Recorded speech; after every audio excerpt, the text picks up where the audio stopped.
Ya, selamat siang anak-anak sekalian.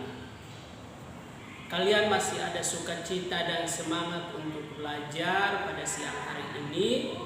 Ya, saya berharap kalian masih ada semangat dan sukacita. Di jam yang kedua ini kita masuk dalam pelajaran agama, di mana kita akan belajar dari bab 7 tentang pengorbanan Yesus Kristus. Pengorbanan Yesus Kristus. Anak-anak, kalian bisa membaca ayat-ayat yang ada di dalam bacaan Alkitab, karena di dalam ayat-ayat tersebut menjelaskan tentang pengorbanan Tuhan Yesus Kristus. Nah, sebelumnya kita mau berdoa. Mari kita berdoa. Tuhan Yesus, saat ini kami akan belajar tentang Engkau untuk melihat pengorbanan Tuhan Yesus menyelamatkan hidup kami. Kami berdoa Tuhan hadir di tengah-tengah kami, memberkati kami semua. Dalam nama Tuhan Yesus kami berdoa. Amin. Nah, anak-anak, berbicara tentang pengorbanan Tuhan Yesus Kristus, di sana kita akan memperhatikan setidaknya ada 4 hal penting yang akan kita perhatikan bersama-sama. Tapi pada siang ini kita hanya belajar 2 saja.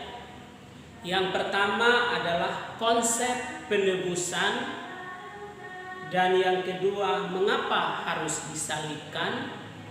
Kita akan melihat satu persatu. Yang pertama adalah konsep penebusan.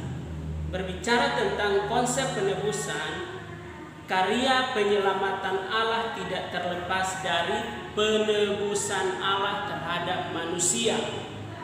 Anak-anak, kalian bisa membaca di Markus 10 ayat 45 yang menjelaskan tentang konsep penebusan.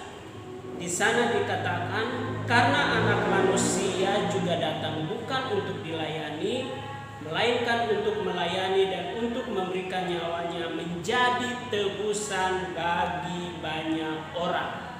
Jadi, kedatangan Tuhan Yesus Kristus ke dunia itu adalah untuk mengerjakan karya penyelamatan yang telah dirancang oleh Allah untuk menyelamatkan kita orang berdosa ini. Dan pengorbanan Tuhan Yesus itu adalah sebagai tebusan, menebus kehidupan orang berdosa dari dosa. Menebus di sini adalah berbicara tentang membayar, melunasi utang, membebaskan, menebus, membayar manusia untuk dilepaskan dari dosa. Tapi penebusan yang dilakukan oleh Allah melalui Tuhan Yesus bukan dengan uang atau materi apapun, tapi dengan nyawa. Itulah Tuhan Yesus mengorbankan dirinya, rela disalibkan, mati dan dikuburkan hanya untuk menebus saya, untuk menebus anak-anak dan semua manusia dari hukuman dosa. Tanpa penebusan dari Allah melalui Tuhan Yesus Kristus, kita semua akan tetap menjadi budak dosa. Kita pada akhirnya akan binasa, masuk dalam hukuman maut, itulah neraka. Tapi karena Allah mengasihi kamu, Allah mengasihi saya, Allah mengasihi semua, maka Ia rela membayar lunas dengan memberi dirinya, mempersembahkan nyawanya, mengorbankan hidupnya untuk menyelamatkan kita dari hukuman dosa. Itu yang pertama. Yang kedua adalah kita memperhatikan mengapa harus disalibkan. Ingat, pada zaman dahulu di antara orang Yahudi, salib itu adalah tempat terkutuk. Dan orang itu adalah tempat terkutuk, di mana tempat itu menjadi tempat penghukuman bagi semua orang yang berdosa. Orang yang jahat semuanya disalibkan sebagai bentuk hukuman atas apa yang mereka lakukan atau atas apa dosa yang telah mereka lakukan. Nah, di salib inilah Tuhan Yesus menggantikan posisi kita. Harusnya saya, kamu, kita semua manusia itu yang disalibkan. Tapi karena Allah mengasihi kamu, Allah mengasihi saya dan kita semua, Ia mau disalibkan untuk menggantikan posisi kita di kayu salib.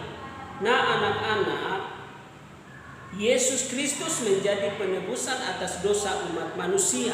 Kenapa manusia harus ditebus? Karena dosa itu hukumannya adalah maut, kematian kekal. Dan kalau kita tidak ditebus melalui pengorbanan Tuhan Yesus di atas kayu salib sampai ia mati dan dikuburkan, kita pasti akan ada di dalam kematian kekal, hukuman yang kekal. Itulah maut. Nah anak-anak, ini adalah 2 poin yang kita pelajari hari ini. Biarlah membawa kalian untuk semakin mengerti, wah Tuhan Yesus begitu mengasihi saya, Allah mengasihi saya, maka ia mau menggantikan semua posisi saya dari hukuman dosa karena kasihnya yang begitu sempurna bagi kita. Nah tugas untuk anak-anak pada siang ini adalah ayat hafalannya itu adalah dari Markus 10 ayat 45 sebagai ayat hafalan.